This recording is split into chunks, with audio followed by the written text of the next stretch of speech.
Hi guys! Welcome back to my channel, and for today's video, reviewin po natin yung in-avail ko front lace wig sa Shopee. So ito yung pinakamura. So ito is in-order ko nung nung September 29 at dumating po ito kahapon lang, October 8. So 29, 30, 31, may 31. 9 days po siya dumating, bago dumating. So yun, ayos na ako at susubukan na natin siya. So hello guys, so ito yung ating biniling wig sa Shopee. So ito is 770 pero naka-discount ko, so 677 pesos na lang. Siya yung pinakamurang front lace wig sa Shopee. So kung gusto nyo yung link, I will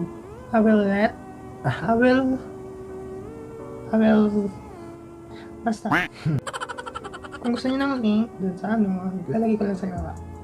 So ito is yung pinakamurang lace front wig dun sa Shopee. So hindi ko pa siya nagugupit, tapos wala rin akong glue, tapos ito may pa baby bang siya. Unang impression ko sa kanya, ang ganda. Hindi ko lang siya naayos dahil wala akong gunting dito eh. Tapos hindi siya madali matanggal. Ang ganda. At napanood ko lang din to sa YouTube. Nakalimutan ko sino yun. Basta, lagi ko dito. Thank you sa kanya dahil nako-comment ako siya dun sa video yung ginawa niya. So ito nga is, description niya is 100% brand new and high quality color. As the picture shown, materials, chemical fiber, not human hair. So ito is 14 inches. So ito ang pinili ko is 14 inches yung haba. So yun. Ayoko nang mahabang-mahaba.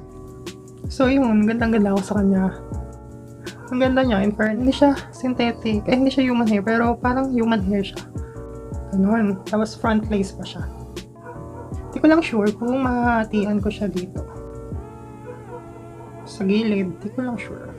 Tapos guys, ito yung likod niya. Ayan, meron siyang clip dito sa front, side, tapos side pa ulit. Tapos meron siyang ayan, yung straps. So kailangan ko na siyang magupit. So hanap lang ang gunting, tapos i-glue ko siya. Try kong i-glue siya ng pang eyelash falsies.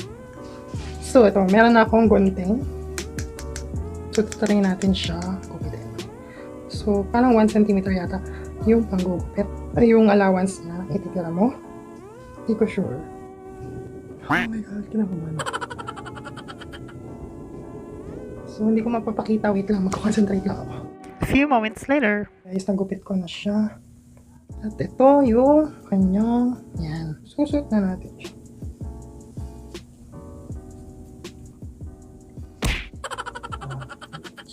Mas better siya. So guys, ito na siya. Pagkasuot ko na siya. At di ko alam kung anong gagawin dito sa baby hair na to eh. So diba, ang ganda-ganda. 677 pesos lang.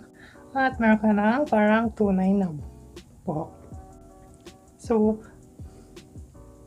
ayan siya guys. Ito na yung pinakamalupit kong so far na pwedeng gawin.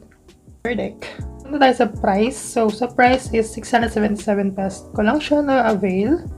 Pero ang original price niya is 1,000. Tapos naka-promo sale nga siya ng 770. So may discount ako, kaya 677 pesos lang siya. So napakamura niya. Sa texture naman, pangalawa, texture, hindi siya halatang fake or hindi siya makintab. Yan, parang totoo lang siya. So pangatlo, di siya madaling malagas. Yun ang importante din. Kahit pinakamura siya, dapat may quality pa rin siya. So, pang-apat, hindi siya madaling mag-tangled o mag-ball-ball. Nabubuhol siya, pero hindi siya masyadong ball-ball. Katulad nung nakaraan, nung ginupit ko dun sa una kong vlog. Sa vlog ko, nung inayos ko yung tip 400 plus ko na wig. So, yun nga, pang-lima, meron siyang parang baby hair. Yun yung pinaka-nagustuhan ko, kasi hindi ko lang siya maayos. Pero, yun, kung stylist ka talaga, maayos mo to. Yung uso ngayon yung ginaganon. Wala ko nakita sa kanyang negative. Yan lang, wala talaga. Wala ko nakitang negative sa kanya. Ang ganda, in fairness. Sulit na sulit to, guys. So, yan. Lalagay ko sa comment box yung link kung saan ko siya na-avail. So, yung negative, wala akong makitang negative sa kanya. As in, promise. Promise, wala akong makitang negative sa kanya. So, yun. Sulit na sulit yung pag-avail ko dito, guys. So, ayoko kasi rin ng mahaba. Gusto ko 14 inches lang to. Ito yung pinakamaigsa na na-avail ko. So, meron silang category or variant. 14, 18, 22, tsaka 26 inches.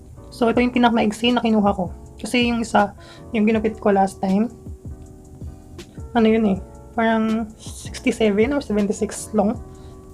Ewan ko, basta mahaba yun. Kasi hindi ko siya maayos. Kung nagustuhan nyo yung ating items, bili na kayo guys. At paki-like na rin and share.